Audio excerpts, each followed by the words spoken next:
Good evening students. आशा है आप लोगों ने दीपोत्सव पर्व बहुत उल्लास से मनाया होगा।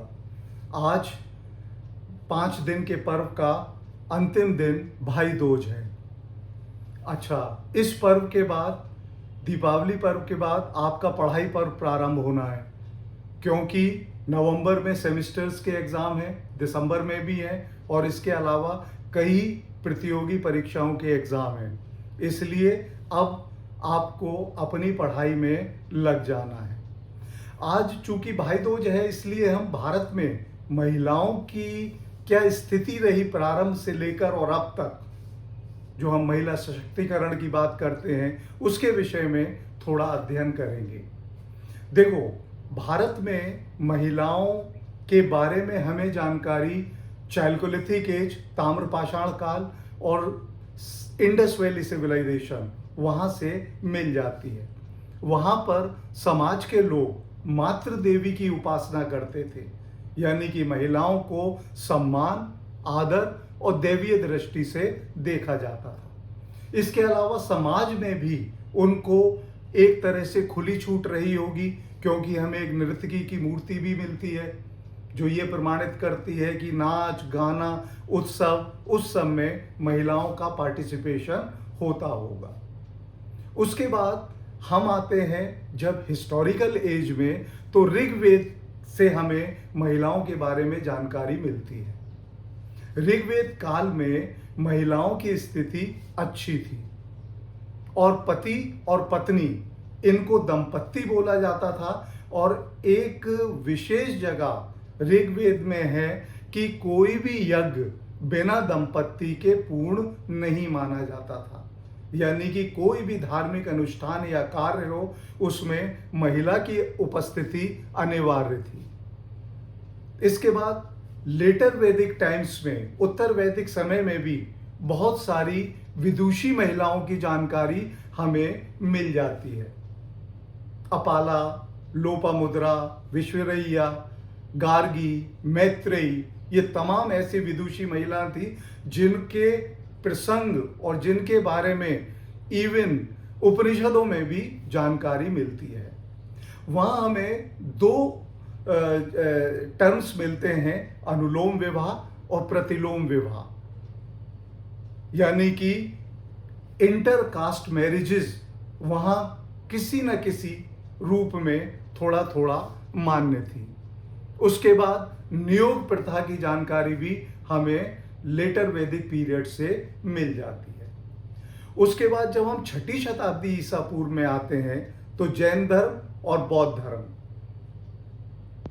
तो बौद्ध गौतम बुद्ध के बारे में हमें ये जानकारी मिलती है कि उन्होंने जो नगर वधु थी आम्रपाली, उसके निमंत्रण को स्वीकार किया था और वो वहां पर गए थे।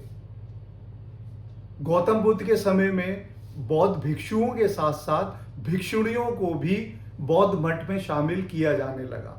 हालांकि शुरू में गौतम बुद्ध इसके पक्ष में नहीं थे, लेकिन उनके जो प्रिय शिष्य थे आनंद, उन्होंने गौतम बुद्ध को मनाया और गौतम बुद्ध इसके लिए तैयार हो गए।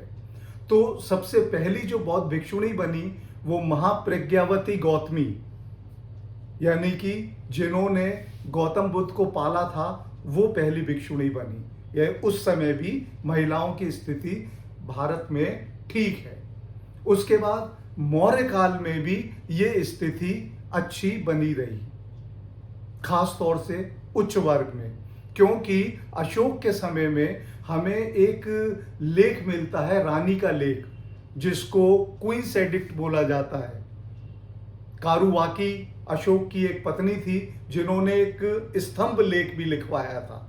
तो जब इतना अधिकार किसी महिला को है, तो इसका मतलब समाज में महिलाओं का स्थिति ठीक है। उसके बाद गुप्त, ये मौर्य और गुप्त दो बहुत बड़े बड़े साम्राज्य रहे। गुप्त काल में भी महिलाओं की स्थिति अच्छी थी।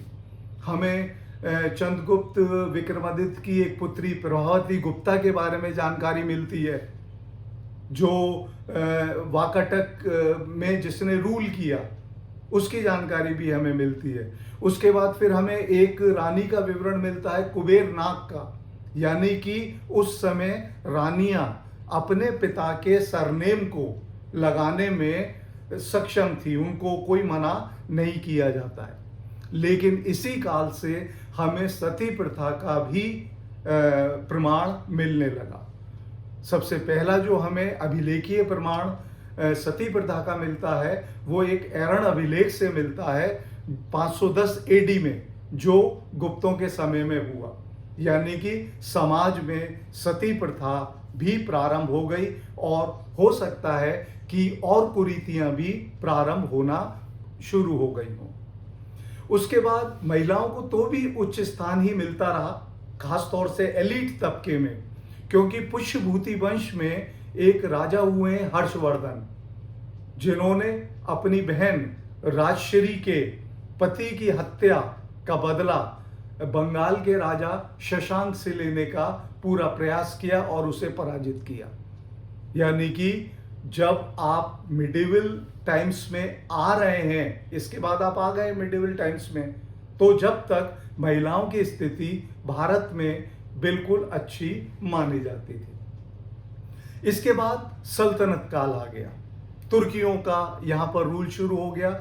लेकिन उसमें भी हम एक बड़ा इंटरेस्टिंग विवरण देखते हैं कि रजिया सुल्तान को, जो तुर्की मेल डोमिनेटेड सोसाइटी है, उसमें भी रजिया सुल्तान बन गई थी, लेकिन उनको हटाया गया और हटाने की प्रमुख वजह ये थी कि वो ये महिला थी।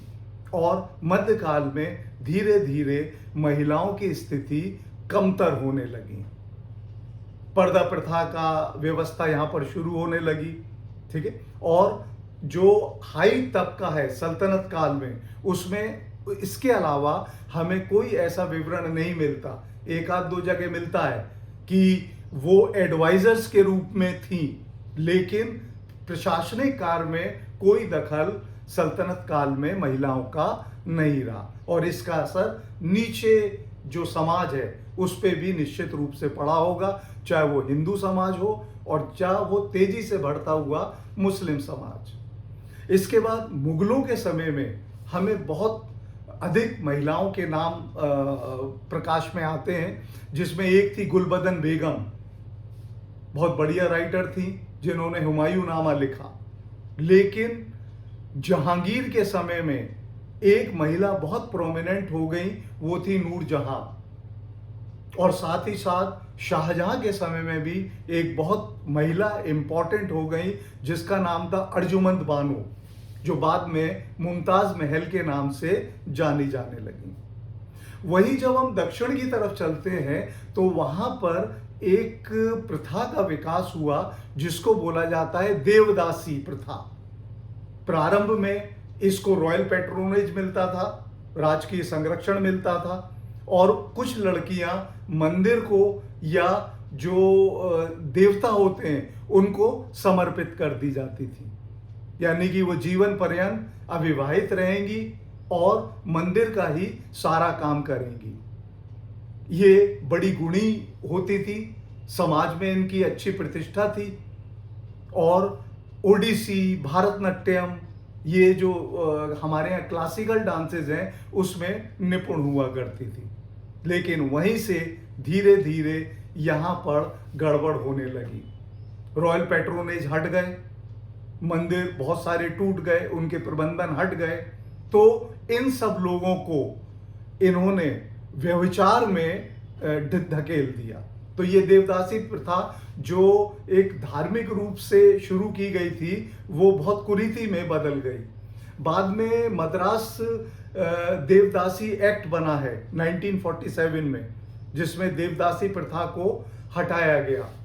और उसके बाद 2016 में सुप्रीम कोर्ट का एक डिसीजन आ गया है कि देवदासी प्रथा बिल्कुल समाप्त हो गई। तो एक तरफ ये होता रहा, दूसरी तरफ कुछ ऐसी महिलाएं थी जिन्होंने भारत का नाम बहुत आगे तक रोशन किया, फ्रीडम स्ट्रगल में भी, जिसमें एक नाम है भीकाजी कामा, जिन्होंने लाहौर अधिवेशन में पहली बार भारत का तिरंगा झंडा, वो आज का तिरंगा झंडे का डिजाइन नहीं था लेकिन वो झंडा फहराया था।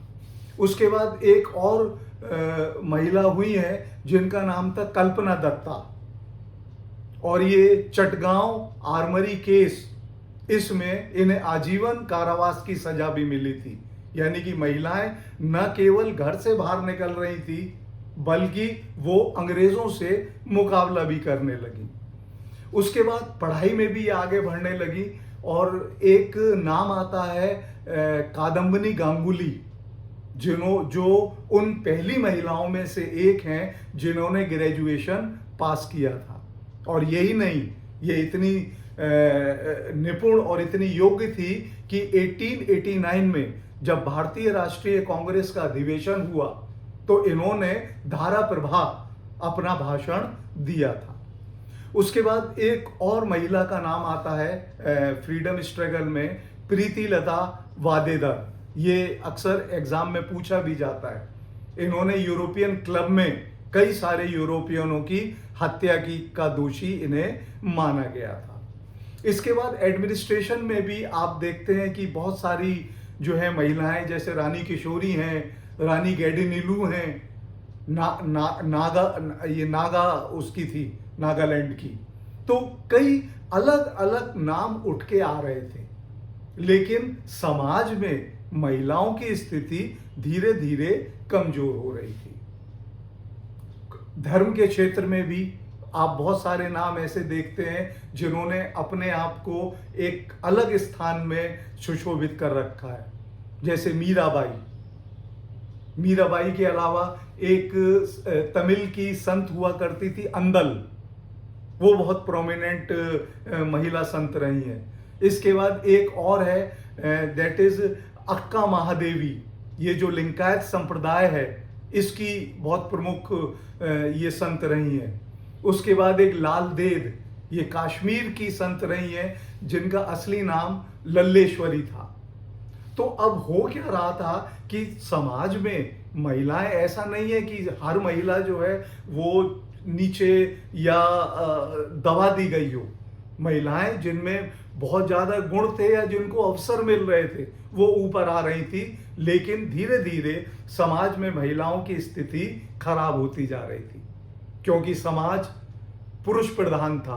तो बेशर्मी से शोषण प्रारंभ हो गया था, महिलाओं को पिछड़ा रखे जाने का एक चलन है वो प्रारंभ हो गया था, और ऐसे अपमानजनक रीति रिवाज बना दिए गए थे कि महिलाएं अगर चाहें भी तो वो ऊपर उठने का उन्हें अवसर नहीं मिल रहा था। बहुत परेशानियां थी, सती प्रथा बहुत ज्यादा हो गई थी, कन्या भ्रूण हत्या, कन्या का पैदा होना अच्छा नहीं माना जाता था, पर्दा विवाह आ गया था, पर्दा सिस्टम, बाल विवाह किया जाने लगा था, बहुपत्नीवाद का कंसेप्ट था। तो ये सारी चीजें महिलाओं को नीचे ला रही थी। तो जब रिनायसा या पुनर्जागरण शुरू हुआ तो सबसे पहले व्यक्ति जिन्होंने महिला उद्धार के लिए कुछ किया, दैट वाज राजा राम मोहन रॉय। उन्हें सती प्रथा का विरोध प्रारंभ कर दिया और अल्टीमेटली उन्होंने लॉर्ड बेंटिंग से मिलकर इस प्रथा को इल्लीगल घोषित करा दिया। तो सबसे कठोर और जो सबसे गंदी एक प्रथा थी वो यहाँ पर समाप्त हो गई। इसके बाद एक और बहुत इंपॉर्टेंट व्यक्ति हुए हैं जिनका नाम है ईश्वर चंद विद्यासागर। ये बहुत बड़े समाज सुधारक थे, बहुत बढ़िया लेखक भी थे, दार्शनिक भी थे, शिक्षाविद भी थे, और इन्होंने महिलाओं के उत्थान के लिए बहुत काम किया। ये सबसे पहली बात करते थे फीमेल एजुकेशन की, कि महिलाओं को शिक्षित किया जाना चाहिए। इसके बाद दूसरी ये बात करते थे विडो रिमैरेज, कि जो विधवा हो गई हैं उनका पुनर्विवाह किया जाना चाहिए। और तीसरी जो ये बात करते थे, दैट वाज अगेंस्ट पॉलीगैमी, यानी कि बहुपत्नीवाद के विरुद्ध ये बात करते थे। और इन्होंने विडो रिमैरेज एक्ट जो 1856 में आया उसके लिए बहुत ज्यादा काम किया। सबसे ज्यादा काम ईश्वरचंद विद्यासागर ने किया था। उसके बाद साउथ में भी कुछ लोग ऐसे आए जो महिला उत्थान की बात करते थे, और इसमें एक नाम आपको याद रखना पड़ेगा, पंटुलू, के.वी. पंटुलू। ये दक्षिण में महिलाओं के उत्थान के लिए सबसे पहले समाज सुधारक थे और इन्होंने 1874 में लड़कियों के लिए दक्षिण में पहला स्कूल खोला था। उसके बाद ये विडो रिमैरिज के भी पक्षधर थे कि विधवाओं का पुनर्विवाह होना चाहिए। और एक मूवमेंट से जोड़े जाते हैं और वो है एंटी नाच मूवमेंट। यानी कि जिस तरीके से जब फंक्शन और ये होते थे तो कुछ पेशेवर महिला गायिकाओं को, नर्तकियों को बुलाया जाता था। इन्होंने ये एक मूवमेंट भी चलाया था। इसके बाद एक और इम्पोर्टेंट व्यक्ति हुए हैं M.G. रानाडे, महादेव गोविंद रानाडे। ये जज थे और बहुत बड़े ये सोशल रिफॉर्मर थे। ये चाहते थे कि, और इनका मानना था कि जब तक महिलाएं पढ़ेंगी नहीं, जब तक वो समाज में अपने स्तर को नहीं उठा सकती। तो इन्होंने एक स्कूल खोला था 1885 में, जब भारतीय राष्ट्रीय कांग्रेस की स्थापना हुई है, तभी इन्होंने एक स्कूल भी खोला जिसका नाम था हुजूर पाग। और ये केवल भारत में ही नहीं, दक्षिण पूर्व एशिया का सबसे पुराना महिलाओं का हाई स्कूल है। इसके अलावा इन्होंने एक संगठन भी बनाया जिसको नेशनल सोशल कॉन्फ्रेंस का इन्होंने नाम दिया। तो इन्होंने बहुत काम अपनी लाइफ में महिलाओं के उत्थान के लिए किया।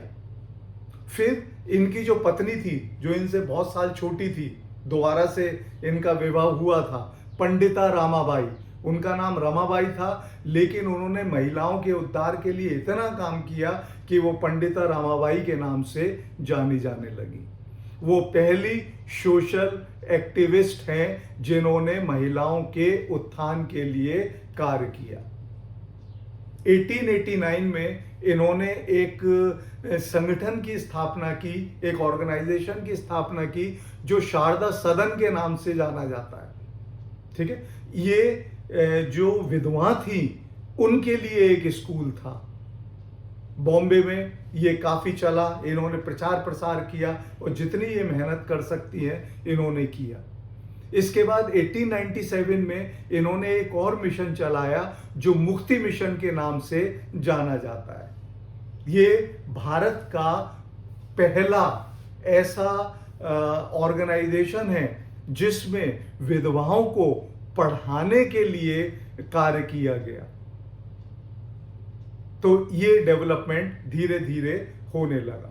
इसके बाद आप देखते हैं बहुत सारे ऐसे, यही नहीं, इसके अलावा स्वामी विवेकानंद कई जगह महिला उत्थान की, महिला उद्धार की बात करते हैं। दयानंद सरस्वती, उन्होंने भी बहुत ज़्यादा महिलाओं के उत्थान के लिए बात की। उसके बाद एक थे राय सालिग्राम, ये दयालबाग राधा स्वामी सत्संग, इन्होंने अपना एक वो निकाला था जर्नल प्रेम पत्र। उसमें महिलाओं को कितना अधिकार मिलना चाहिए, उन्हें पढ़ना चाहिए, इसके बारे में उन्होंने जानकारी दी। पारसियों में भी एक नाम है बहराम जी कैलीबर, उन्होंने बहुत सारा काम किया।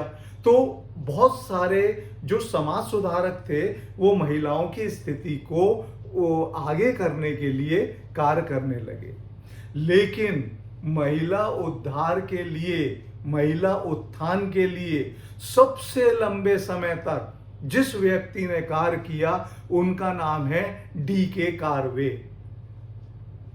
1893 में इन्होंने विडो मैरिज एसोसिएशन की स्थापना की थी, एक संगठन बना दिया था और उन्होंने विधवाओं के विवाह के लिए पूरे भारत में प्रचार प्रसार किया और स्वयं भी आगे बढ़कर उन्होंने एक विधवा से विवाह किया और इस परंपरा को आगे बढ़ाया। 1916 में पहली वीमेन यूनिवर्सिटी D.K. कार्वे द्वारा बनाई गई थी और ये क्या कहते हैं, सबसे इंपॉर्टेंट यूनिवर्सिटी है। वर्तमान में भी ये SNDT के नाम से चलती है। 1958 में जब ये 100 साल के थे तो इनको भारत रत्न अवार्ड दिया गया है। सबसे अधिक उम्र का जो भारत रत्न अवार्ड है जो मिला है किसी भारतीय को वो डी.के. कार्वे या किसी को भी मिला है।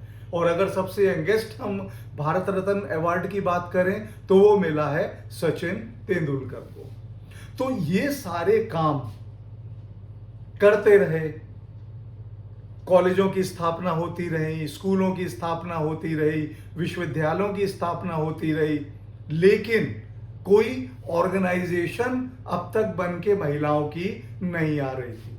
सबसे पहली जो ऑर्गेनाइजेशन महिलाओं की बन के आई है वो है भारत महिला परिषद। और जो national social conference MG Ranade ने शुरू करी थी, उसी का एक ये अंग था जिसमें उन्होंने कहा था कि भाई महिलाओं के उत्थान के लिए एक परिषद होनी चाहिए, एक काम करने वाली ऑर्गेनाइजेशन होने चाहिए जो भारतीय महिला परिषद कहलाई। उसके बाद आर्य महिला समाज, ये दूसरी ऑर्गेनाइजेशन थी जो महिलाओं के लिए बनी, और इसको स्थापित करने का जो श्रेय जाता है वो पंडित रमाबाई को जाता है। इन्होंने एक नेटवर्क फैलाया कि जो महिलाएं नई एजुकेटेड हुई हैं, यानी कि शिक्षा तो मिलने लगी, लेकिन शिक्षा का लाभ क्या लिया जाए, किस तरीके से उन्हें रोजगार की तरफ या और जीवन को और उच्च करने का या उनके दिमाग में और ज्ञान भरने का जो कंसेप्ट है वो इस ऑर्गेनाइजेशन ने शुरू किया। इसमें जो नव शिक्षित महिलाएं होती थी उनको आगे बढ़ने के अवसर की जानकारी दी जाती थी। उसके बाद पारसी लोग भी इसमें पीछे नहीं रही। एक स्त्री जरोस्ती मंडल, ये पारसियों की ऑर्गेनाइजेशन थी जिसने पारसी महिलाओं के लिए भी बहुत काम किया और अन्य महिलाओं के लिए भी काम किया। इसके बाद जो सबसे महत्वपूर्ण ऑर्गेनाइजेशन फिर निकल के आई वो है भारत स्त्री महामंडल। ये 1910 में इलाहाबाद में स्थापित हुई और एक बहुत इंपॉर्टेंट महिला सामाजिक कार्यकर्ता थी सरला देवी चौधरानी। उन्होंने इस ऑर्गेनाइजेशन को स्थापित किया और भारत में महिलाओं की ये पहली परमानेंट एसोसिएशन है। इसमें 3 चीजों पे बहुत ध्यान दिया गया। सबसे पहला फीमेल एजुकेशन, यानी कि महिलाओं को शिक्षित किया जाए। उसके बाद चाइल्ड मैरिज, बाल विवाह को जैसे भी समाप्त किया जाए। और तीसरा स्टेटस इन फैमिली, कि परिवार में महिला को एक उच्च स्थान मिले। इन सारी चीजों के लिए सरला देवी चौधरानी ने कार्य किया। इसके बाद फिर एक वीमेन इंडियन एसोसिएशन भी बनी, WIA। देखो, भारत में महिला उत्थान के लिए आयरिश या आयरलैंड की महिलाओं ने बहुत काम किया और ये ऑर्गेनाइजेशन भी उसी की देन है। एक लेडी थी आयरिश, डोरोथी जिन राजा दास, उन्होंने 1915 में ये ऑर्गेनाइजेशन बनाई और इसकी जो पहली प्रेसिडेंट थी वो थी एनी बेसेंट। यही एनी बेसेंट जिन्होंने थियोसॉफिकल आंदोलन चलाया था और होम रूल मूवमेंट चलाया था। इसमें कई सारी चीजों की जानकारी महिलाओं को दी जाती थी, उनको शिक्षित किया जाता था। एडल्ट क्लासेस होती थी, यानी कि जो प्रौढ़ शिक्षा, महिला जो बड़ी हो गई तो ऐसा नहीं है कि बड़ी महिला या प्रौढ़ महिला भी पढ़ सकती है। उसके बाद उन्हें सिलाई, बुनाई, कताई का काम सिखाया जाता था। और फर्स्ट एड, कि किस तरीके से आप अस्पताल या ऐसी चीज़ों में या अपने आप ही कुछ बीमारी या कुछ उपचारों को कर सकें। ये लोग एक जर्नल भी निकालते थे जिसको बोला जाता था स्त्री धर्म, और इस जर्नल में जो मटेरियल प्रकाशित होता था वो या तो महिलाओं की रुचि का होता था या उनका उत्थान कैसे हो इसके बारे में बताने के लिए होता था। उसके बाद फिर एक और एसोसिएशन है national council of women for India, ठीक है। ये 1925 में हुई और इसकी विशेषता ये है कि जो इंटरनेशनल काउंसिल फॉर वीमेन, जो वर्ल्ड की एक काउंसिल थी, उससे ये सीधी जुड़ी हुई थी।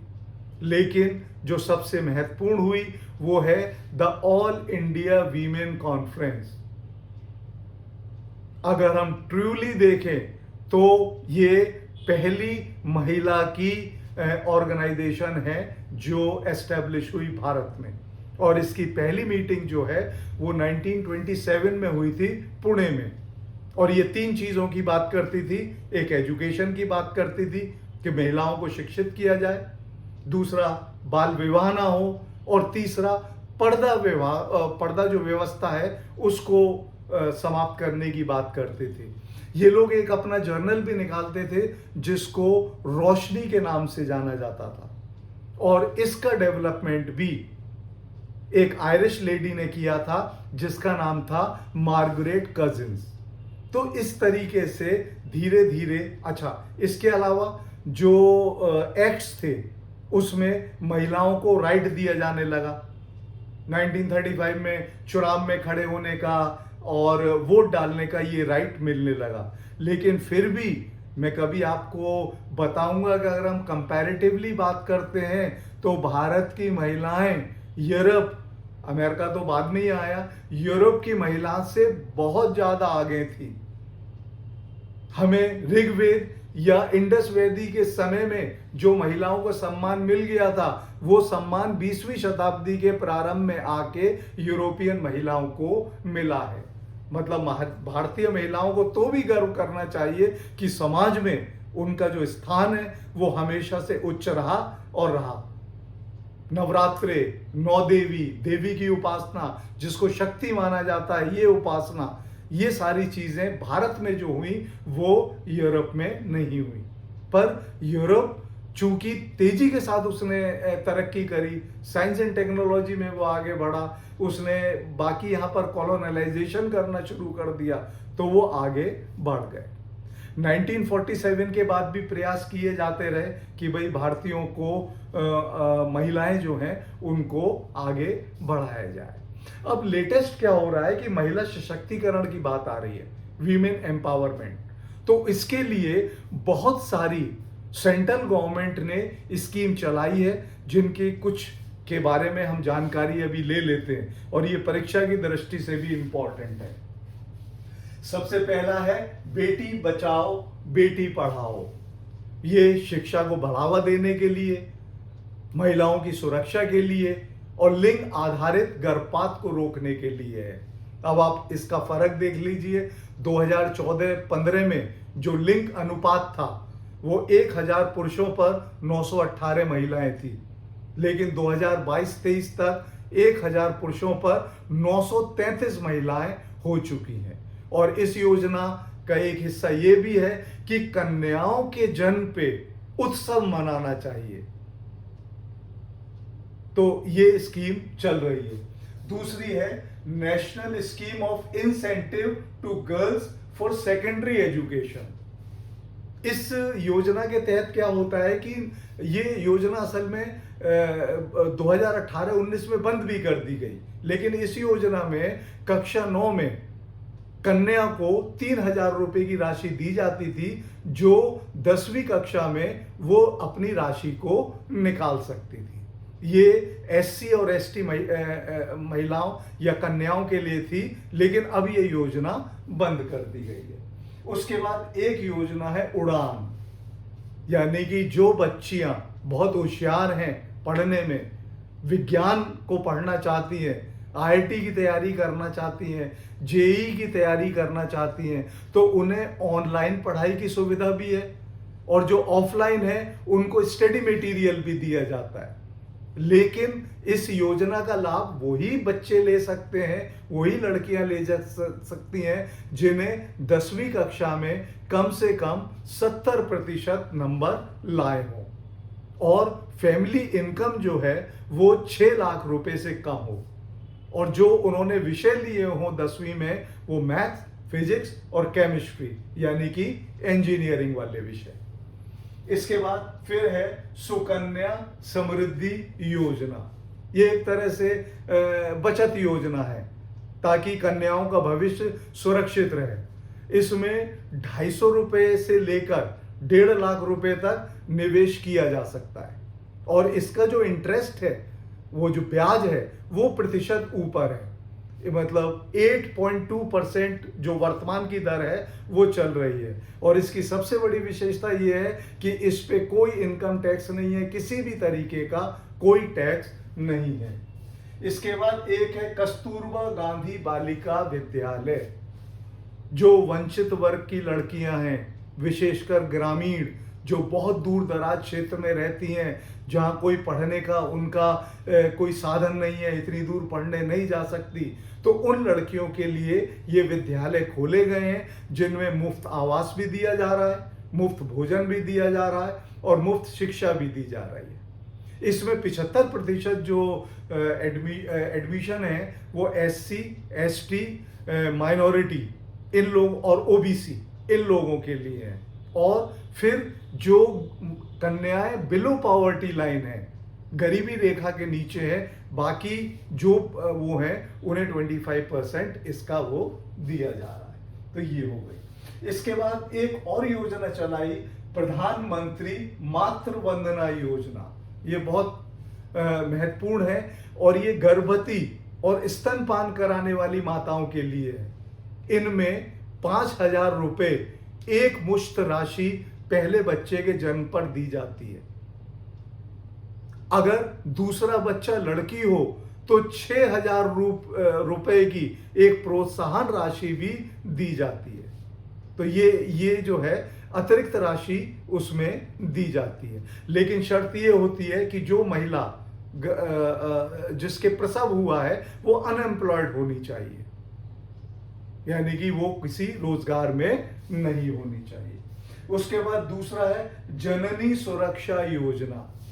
ये खास तौर से इसलिए किया गया है ताकि मातृ एवं नवजात जो मृत्यु दर है उसको कम किया जा सके।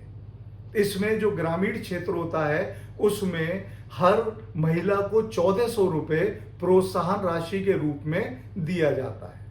और उसके साथ साथ जो आशा वर्कर होती हैं, आशा ASHA, एक्रीडिटेड सोशल हेल्थ एक्टिविस्ट, यानी कि सामाजिक स्वास्थ्य कार्यकर्ता, उस जो सारा काम करती है उसके बारे में चिकित्सालय में जाके पता करती है और जो सारी चीजें करते हैं, इसमें उसको 600 रुपए मिलते हैं।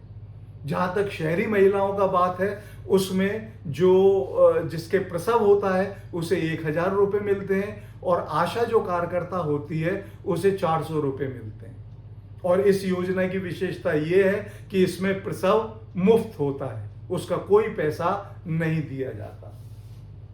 इसके बाद एक है पोषण अभियान, यानी कि अब आप देखते हैं कि माल न्यूट्रिशन, जब कोई स्त्री गर्भवती होती है या उसके प्रसव हो जाता है तो उसे अच्छा खान पान चाहिए, लेकिन गरीबी के कारण या किसी और कारण से ये नहीं होता, तो उसका सीधा सीधा फर्क न केवल मां पे पड़ता है बल्कि जो नवजात शिशु है उसको भी पड़ता है।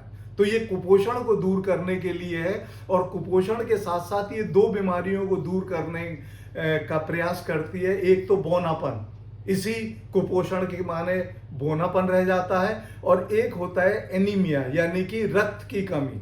तो उसके लिए ये वाली योजना पोषण अभियान योजना चलाई गई है। इसके बाद एक है PM सुरक्षित मातृत्व योजना। ठीक है, इसका भी उद्देश्य वही है कि मातृत्व और नवजात शिशु की जो मृत्यु दर है उसको कम करना। इसके लिए क्या होता है कि जो सरकारी अस्पताल है उसमें एक तारीख निश्चित कर दी गई है 9, उस 9 तारीख को मुफ्त नियमित जांच होती है। दवाएं जो है वो निशुल्क मिलती हैं और उपचार भी निशुल्क होता है। इसके बाद ये है स्कीम फॉर एडोलेसेंस गर्ल्स, यानी कि एडोलेसेंस गर्ल्स टीन्स लड़कियां जो थोड़ी बड़ी होके और क्या कहते हैं बिल्कुल बड़े होने के बीच की अवस्था होती है। तो पहले ये स्कीम 11 वर्ष की कन्याओं से लेकर 18 वर्ष की कन्याओं तक थी और इसको पोषण 2.0 उससे जोड़ा गया था ताकि उन्हें पोषण मिलता रहे। ठीक है, उसके बाद अब इसमें 11 से लेकर 14 तक की उन कन्याओं को भी शामिल किया गया है जो स्कूल नहीं जाती हैं। उनकी स्वास्थ्य की जांच होती है, उनकी ये जांच होती है कि इनमें रक्त की कमी तो नहीं है, उनके भोजन में अगर कोई कमी है तो उसके लिए होता है, और अल्टीमेटली शिक्षा 11 से 14 वर्ष की कन्याओं को प्रोत्साहित किया जाता है कि आप भाई पढ़ें। उनके पेरेंट्स को समझाया जाता है कि बच्चे को पढ़ने के लिए भेजें। इसके बाद एक है महिला ए हार्ट। ये वीमेन एंटरप्रेन्योर्स के लिए है, जो महिला उद्यमी हैं या अपना रोजगार करती हैं, उनके लिए ये एक ऑनलाइन प्लेटफॉर्म बनाया गया है जो उन्हें सारी जानकारी देता है और उनकी व्यापार करने में या उद्योग लगाने में मदद करता है। फिर है मुद्रा योजना। ये पुरुष और महिलाओं दोनों तक के लिए 10 लाख रुपए तक का लोन दे दिया जाता है ताकि आप अपना रोजगार अपने आप कर पाए। उसके बाद दीनदयाल अंत्योदय योजना। देखो, महिलाओं के कुछ SHG है, यानी कि स्वयं सहायता समूह। तो जो ग्रामीण महिलाएं हैं, ऐसी महिलाएं हैं, उनके कौशल के विकास के लिए, रोजगार के लिए, रोजगारों के नए अवसर के लिए जो मदद दी जाती है वो इस दीनदयाल अंत्योदय योजना के अंतर्गत दी जाती है। इसके बाद एक है वन स्टॉप सेंटर स्कीम। ये वन स्टॉप सेंटर स्कीम ये एक तरह से है सखी, जो एक ये योजना चल रही है। इसमें एकीकृत सहायता की जाती है और सहयोग किया जाता है उन महिलाओं का जो हिंसा का शिकार होती हैं, चाहे वो घरेलू हिंसा का शिकार हो रही हैं या किसी भी हिंसा का शिकार हो रही हैं, तो उनको एकदम से सहायता दी जाती है। उनके पास आपातकाल का नंबर है, चाहे वो चिकित्सा की संबंधी कोई लाभ वो लेना चाहे मदद, या वो कानून से संबंधित कोई मदद लेना चाहे, या अगर बुरी तरीके से घरेलू हिंसा में महिलाएं कभी कभी मनोवैज्ञानिक रूप से बहुत परेशान हो जाती हैं, तो मनोवैज्ञानिक चिकित्सा भी उनको उपलब्ध कराई जाती है। इसके बाद वीमेन हेल्पलाइन स्कीम। कुछ नंबर हैं जिस पे अगर कन्या या महिला फोन करेगी तो तुरंत उस पर कार्रवाई होगी। एक नंबर है 181। यूपी सरकार ने एक और नंबर चलाया है 1090 1090, और उसके बाद एक राष्ट्रीय महिला आयोग का नंबर है। तो ये नंबर हैं, हेल्पलाइन नंबर्स हैं कि जब भी आवश्यकता हो इन नंबरों पे कॉल करके त्वरित उनको मदद आपातकालीन मिलेगी। इसके बाद एक है उज्ज्वला योजना। ये बहुत महत्वपूर्ण योजना है और खास तौर से ग्रामीण महिलाओं को इसका, या दूर दराज आदिवासी महिलाओं को इसका बहुत लाभ हो रहा है। लकड़ी है, कोयला है, कंडे हैं, ये सब पारंपरिक ईंधन है जिससे खाना बनता रहा। अब आप जो यंग बच्चे हैं उन्होंने तो गैस ही देखी है, लेकिन जितने भी जो टीचर्स आपको पढ़ा रहे होंगे वो पुराने होंगे, तो अंगीठी या इस तरीके से खाना बनाया जाता। इससे जो धुआं निकलता है उससे बहुत सारी बीमारियां फैलती हैं। इसके अलावा पर्यावरण को नुकसान होता है, तो पर्यावरण का भी संरक्षण हो।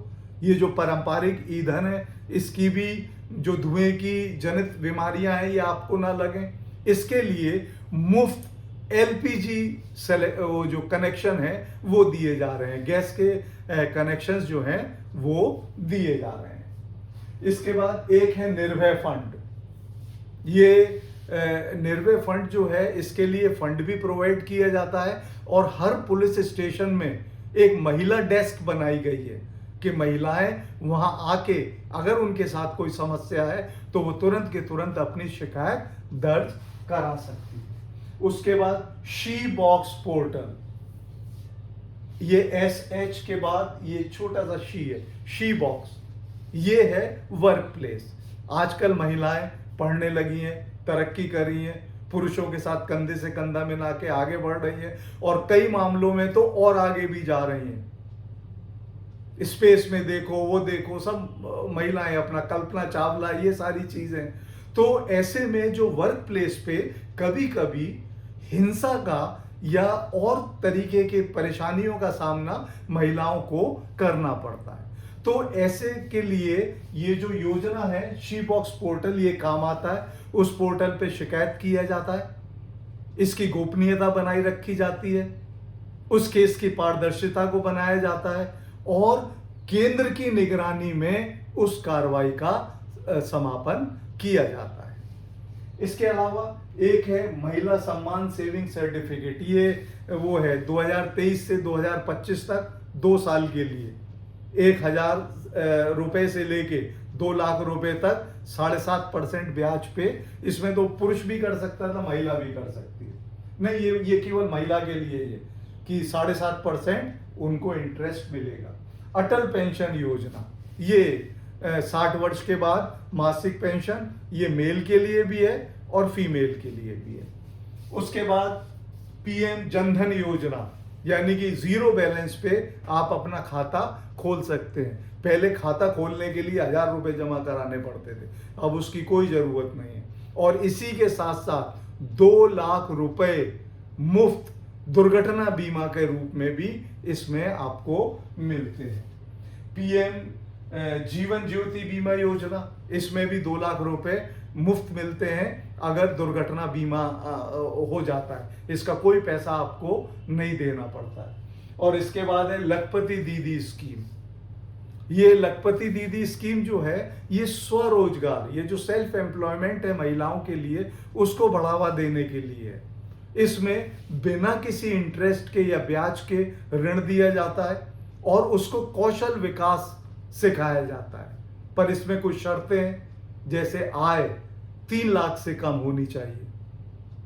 दूसरा, वो जो महिला है उसकी सरकारी नौकरी नहीं होनी चाहिए। और तीसरी सबसे इंपॉर्टेंट चीज है कि जो स्वयं सहायता समूह है SHG, उससे ये जुड़ा होना चाहिए।